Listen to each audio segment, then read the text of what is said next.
গছত মাত্ৰ দুটা এটাকে ফলন লাগন আৰম্ভ হৈছে। আজি তিতাকেৰেলাৰ খেতিত নিকানি কাম কৰা হৈ আছে। তাৰমানে যিবিলাক বন আৱৰ্জনা হৈছে এইবিলাক চাফা কৰা হৈ আছে। তো খেতি প্ৰায় ইফালে শেষে হ'ল, ইফালে জলকীয়া খেতি আছে 2 বিঘামান, সেইখিনি নিকানি কাম কৰিব। বহুতকেইটা লেবাৰ মাতিব লগা হ'ল, অকণে যিকোনো কাম কৰিব নোৱাৰোঁ। সেইকাৰণে আজিকালি ধৰক পইচাৰ ওপৰতে খেতি কৰিব লগা হ'ল। আজিকালি লেবাৰৰ বহুত টকা দিব লগা হয়। তো বন্ধুসকল, আপোনালোকে মোৰ ভিডিঅ'টো কোন ঠাইৰ পৰা চাই আছে আপোনালোকে কমেণ্টত লিখি দিব। আজিৰ এই ভিডিঅ'টোৰ মাজত মই তিতাকেৰেলাৰ ভিডিঅ' যে আপোনালোকলৈ পঠিয়ালোঁ, এইটো ভিডিঅ'ৰ মাজত আপোনালোকে বহুতকেইটা কথা আপোনালোকে নিশ্চয় জানিব পাৰিব।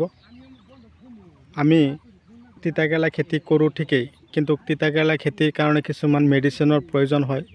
আৰু এই তিতাকেৰেলা খেতি কৰিবলৈ হ'লে আমি কি ৰাসায়নিক আৰু ফাৰ্টিলাইজাৰ ব্যৱহাৰ কৰোঁ আৰু কিমান পৰিমাণে ব্যৱহাৰ কৰোঁ, প্ৰতি বিঘাত আমি গোবৰ সাৰ কিমান দিওঁ, কেঁচু সাৰৰ প্ৰয়োজন আছে নে নাই, আজিৰ এই ভিডিঅ'টোৰ মাজত আপোনালোকৰ লগত সম্পূৰ্ণ কথাখিনি মই শ্বেয়াৰ কৰিম। যদি আপোনালোকে মোৰ চেনেলৰ এতিয়াও নতুন ভিউৱাৰ্ছ হিচাপে আছে, তেনেহ'লে মোৰ চেনেলটো ছাবস্ক্ৰাইব কৰি দিব আৰু কাষত থকা বেল ঘণ্টিটো লাহেকৈ বজাই দিব, যাতে এনেকুৱা ধৰণৰ উন্নত জৈৱিক, ৰাসায়নিক আৰু বৈজ্ঞানিক পদ্ধতিমতে কৰা খেতিৰ ভিডিঅ' নটিফিকেশ্যন অলৰেডি আপোনালোকে পাই থাকে। আৰু এই পদ্ধতিমতে আপোনালোকেও খেতি কৰি আগুৱাই গৈ থাকে আৰু লাখত টকা উপাৰ্জন কৰি আপোনালোকেও উন্নত হ'ব পাৰে, মই তাকে কামনা কৰি। তো বন্ধুসকল, আজি মোটামুটি 4জন 5জন 6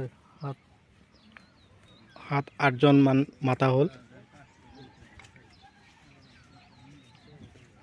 ধৰক 2 ঘণ্টাৰ ভিতৰতে কাম বহুতখিনি ৰেডি কৰিছে। তিতাকেৰেলা গছত লাগন দি আছে। এতিয়া যদি খেতিত ঘাঁহ আৱৰ্জনাৰে ভৰপূৰ হৈ থাকে, তে গছত তাৰমানে শিপাৰ ভাল কাম নকৰিব আৰু গছে ভাল ফলন দেখুৱাব নোৱাৰিব। কাৰণে আজি খেতিত নিকানি কাম কৰাই আছোঁ। 1 বিঘা মাটি কৰা হৈছে। বৰ্তমান তিতাকেৰেলা বজাৰ বহুত ভাল। আপোনালোকৰ ফালে কিমান আছে, প্ৰতি কিলো তিতাকেৰেলাৰ দাম বজাৰত কিমান আছে আপোনালোকে আজি কমেণ্টত লিখি দিব, চাব পাৰিছে। আৰু ইফালে আছে, ইফালেও নিকানি কাম কৰি আছে। আমাৰ খাৰুপেটীয়াত আমি যে এনেকুৱা ধৰণৰ খেতিবিলাক কৰোঁ নহয়, এই উন্নত ধৰণৰ মেডিচিন দিওঁ, উন্নত ধৰণৰ ফাৰ্টিলাইজাৰ দিয়াৰ ফলতহে আমাৰ গছবিলাক এনেকুৱা উন্নত হয়। আৰু দিব পাৰিলেও হয় বন মৰা ঔষধ, কিন্তু নিদিলোঁ কিয়? বন মৰা ঔষধ দেখোন 200 টকা খৰচ কৰিলে হৈ গ'ল হয়। ইফালে 8জন আহিছে, 500 টকাকৈ দিলেও 4000 টকা যাব। তথাপি নিকানি কাম কৰিছোঁ। তিতাকেৰেলা গছৰ গুৰিটো আমি একেবাৰে ওপৰত নিকানি কৰিব লাগে, একদম পাতলকৈ মাটি উঠাব লাগে। আৰু বেছিকৈ মাটি উঠালে গছৰ শিপাটো একেবাৰে ওপৰত থাকে, সেইবিলাক কাটি যায়, তেনেহ'লে সমস্যা হ'ব।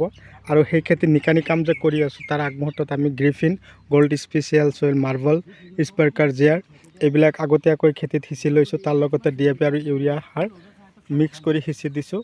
তাৰপিছতে খেতিত নিকানি কাম কৰি আছোঁ। যদি কিবা কাৰণত 2টা শিপা কাটি যায়, আকৌ নতুনকৈ শিপা লৈ আহিব। যিটো মাৰ্বল জিয়াৰ, এইটো বহুত ভাল কাম কৰে শিপাৰ কাৰণে। তো বন্ধুসকল, এতিয়াও যদি আপোনালোকে মোৰ চেনেলৰ নতুন ভিউৱাৰ্ছ হিচাপে আছে, তেনেহ'লে মোৰ চেনেলটো ছাবস্ক্ৰাইব কৰি দিব আৰু কাষত থকা বেল ঘণ্টিটো লাহেকৈ বজাই দিব। এটা কথা হ'ল, এই খেতি যে আমি কৰোঁ নহয়, কৰাৰ পিছত গছৰ পাতবিলাক কোচ খাই যায়, মক্সিমেট স্প্ৰে কৰক। যদি পোৱা নাই চাইমক্স স্প্ৰে কৰিব। পাতবিলাক কোচ খাইছে, হালধীয়া হৈছে, দাহাত আৰু ডাষ্টাৰ দিব। কলা দাগ পৰিছে পাতত, লক্ষন্তি জুডিঅ' পাৱাৰ স্প্ৰে কৰিব। গছবিলাক কেৱল দৌৰি থাকে, ফলন নধৰে, নট'ব স্প্ৰে কৰিব। এনেকুৱা ধৰণৰ গ্ৰেচিয়া চেমুডিছ, এইটো মাজে মাজে ইউজ কৰিব। এইটো গছৰ পাতবিলাক কোচ খাব নিদিব আৰু পোক যেনেকুৱা ধৰণৰ পোক নাথাকক চব আঁতৰাব। ভিডিঅ' চাই কেনে পালে কমেণ্ট কৰিব। এই খেতি কৰিবলৈ হ'লে প্ৰতি বিঘাত আপোনালোকে গোবৰ সাৰ 1 গাড়ী দিব আৰু 1 গাড়ী গোবৰ আপোনালোকে ষ্টক ৰাখিব। এনেকুৱা ধৰণৰ যেতিয়া নিকানি কাম কৰিব, তাৰ পিছ মুহূৰ্ততে আপোনালোকে খেতিত গোবৰ সাৰ সিঁচিব। গছৰ গুৰিত অকণমান বেছিকৈ দিব। কেঁচা গোবৰটো পৰাপক্ষত নিদিয়াই ভাল। 1 পৰা 1.5 বছৰৰ পুৰণা যিবিলাক গোবৰ সাৰ আছে, এইবিলাক আপোনালোকে বেছিকৈ ঘটাব, তেনেহ'লে চাব আপোনালোকৰ খেতিত ফলন বেছি হ'ব। তো বন্ধুসকল, ছুপাৰ ফছফেট 50 কিলো যেতিয়া গুটিত দিব, তাত কমেও 10 পৰা 15 দিন আগত, তাৰ লগতে ইউৰিয়া 15, DAP 15 আৰু পটাছ 10 কিলো ধুনীয়াকৈ দি হাল মাৰি মই 15 দিন পিছত আপোনালোকে লগাব। হাল মাৰি মাটি 15 দিন পচাই তাৰপিছত লগাব। এটা গছৰ পৰা আৰু এটা গছৰ মানে গুটিৰ পৰা গুটিৰ দূৰত্ব 2 ফুট, শাৰীৰ পৰা শাৰীৰ দূৰত্ব 6 হাত দি লগোৱা হৈছে এইটো খেতিত। তো বন্ধুসকল